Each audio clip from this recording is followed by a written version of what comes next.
If flinging dirt, doing wheelies, and popping backflips is your thing, this video is for you. Because we have the new V2 line of 4S BLX bashers from Arma, and they're bigger, faster, and tougher. But are they better?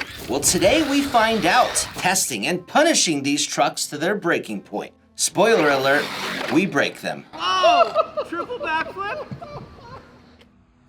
Now I bet most of you watching this know exactly what you're in store for, but if you don't, these are oversized 1/10 scale trucks that use waterproof, brushless electronics powered by 4S LiPo power, producing an insane amount of HP, wheelies, and backflips. Like all Arma bashers, they're ready to run right out of the box, with each truck having 2 color schemes to choose from. Each truck requires a battery, as does the included transmitter.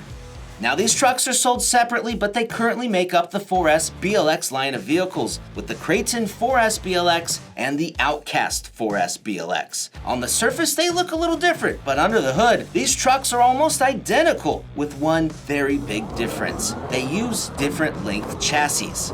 The length is pretty noticeable when you put both trucks side to side and see the Outcast on the left having a 1.7 inch shorter wheelbase than the Kraton on the right, which can have huge effects on performance, like the ease of the front tires popping up. Now here are the sizes of both those trucks with the Traxxas Max V2, which is the most similar vehicle in this 4S category, and the Max V2 wheelbase is pretty much the same as the Kraton, it's just not as wide. Now here's our honey badger in the mix. It's the 1/8 scale Kraton EXB on 8S power. And the size difference is really not that big, at least amongst the Kratons. It's not until I start looking at the tires that difference becomes more clear. Now, a few other differences between the Outcast and the Kraton are obviously the body styles. They use different bumper styles. They have different wings and different wheelie bar styles to go with it, with the Outcast having the tallest angle of wheelie to work with. The bumpers, wings, and wheelie bars are interchangeable. Now, one of the last differences is under the hood, with the Kraton using a slightly longer front center driveshaft piece, and that's about it. Standard equipment on these trucks is the C-hub front end with adjustable notch turnbuckles, metal gear oil-filled differentials in the front and rear gearbox, CVD hybrid drive shafts with plastic shafts and metal joints, big bore oil-filled shocks, independent suspension, center slipper assembly, and more. They're big 10-scale chassis primarily made out of plastic, perfect for taking those big hits when crashing, with few aluminum parts to bend. Now the deep black plastics used are a very flexible material designed to absorb the energy impact when you crash, whereas the light gray plastics are pretty stiff, like those used for the shock towers. Another way to absorb that impact energy is with the use of this aluminum center chassis brace, which has this little rubber dampener up front to promote the chassis flex and to let the chassis do what it needs to do when you land hard or you nose dart. So, how are these new V2 trucks different than the original 4S trucks?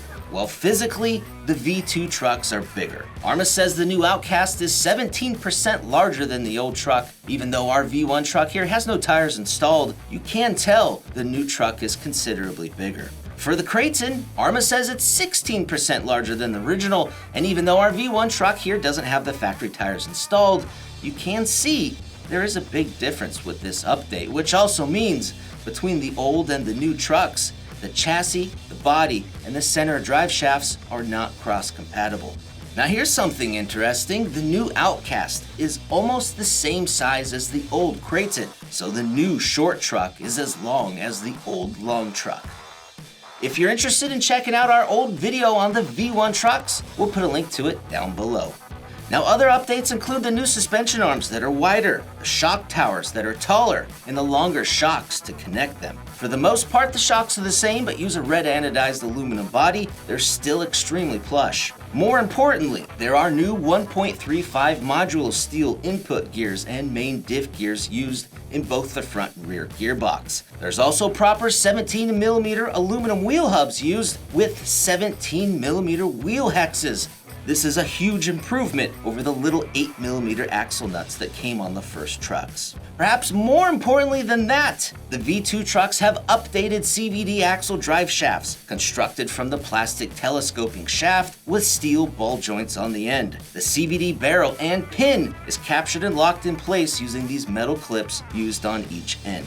Now the new trucks also have new electronics, with each of them using the Spectrum SLT3 transmitter, the S652 metal geared servo, 160 amp Firma Smart ESC with 2 IC5 connectors and a plug, and the Firma 3668 2400 kV brushless sensorless motor.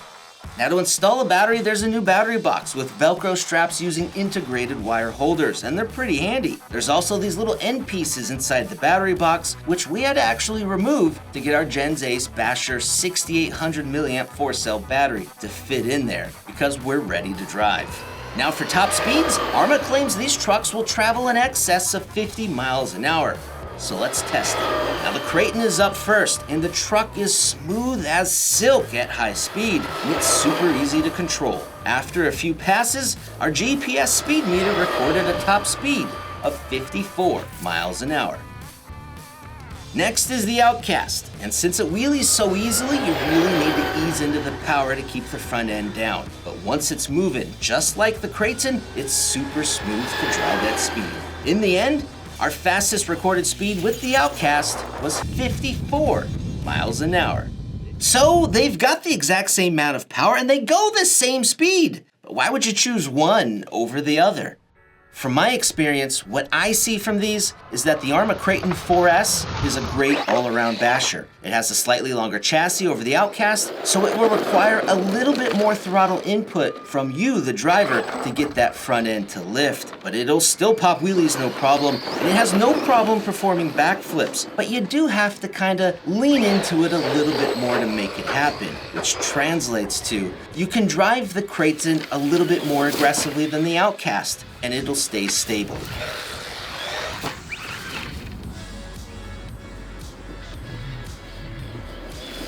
Now, of these two trucks, I see the Kraton as being the most well-rounded or balanced of the trucks, and it's also the most ideal truck for anybody starting out, any beginners looking to learn the ropes, or anybody who just wants to be bashing. The Arma Kraton 4S is a little easier to drive than the Outcast 4S. Now the Outcast contains the same amount of power as the Kraton, but in a more compact package. And when that power hits, the truck just naturally wants to start rotating back, and it'll backflip off of pretty much anything. Or if you have enough traction, it'll just do a standing backflip right where it sits. It's almost violent how hard the truck starts snapping back and rotating, and you don't want it hitting you or anybody else. The one thing to consider with how aggressive the Outcast snaps is that it's much harder to drive the truck aggressively, do speed runs, or any straight line driving because that front end just wants to pop up. So the more throttle control the driver demonstrates, the better off the driver's gonna be. Experienced drivers are gonna love this truck, whereas new drivers may have their work cut out for them, because this is a situation where if you can't control the Outcast will control you. Now you can get an idea of what I'm talking about if you want to go watch the raw, unedited driving footage that we did with a GoPro strapped to my head. I drove each truck around the AMain building, almost doing similar terrains and stunts, back to back, from beginning to end. If that's something you want to check out, it's on our brand new second channel, and I'll put a link to it down below.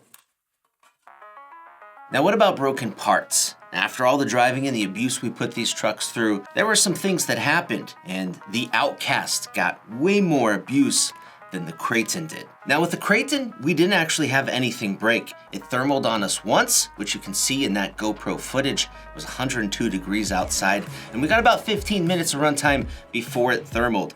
We also, I think one of the fans died. The ESC fan was kind of intermittently working, and then the motor fan, I think, may have also pooped out, but we can just easily replace those with some of the high quality aluminum frame fans from ProTech. And then the last thing that happened with the Kraton, pretty minor, a rock got stuck in the steering, which didn't allow us to turn to the right, and that rock actually worked itself out, and we had steering again. And that was pretty much all that happened to the Kraton. Now with the Outcast, the first thing that actually happened to us, which was several battery packs into driving, was the center drive shaft stripped out, and it was also in that GoPro footage. It's the rear piece to the center drive shaft, and that's shared amongst both trucks.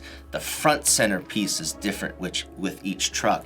But that center drive shaft is like a $10 piece. It's probably a good item to break in the event of the truck being overstressed in the drivetrain because it's inexpensive to fix and only takes a minute. On the Outcast, the second thing that happened to us is the rear tire did come unglued. It didn't rip, it didn't tear. The wheel, the tire, and the insert are okay. So we just kind of cleaned up the rim and the tire a little bit and re-glued it, and it has not come unglued since. Then the last thing that broke was the Velcro strap. We took the Outcast to our local track where there's this big hip. We thought we could triple backflip off of it, and the truck came down on that rear suspension assembly and the Velcro strap broke.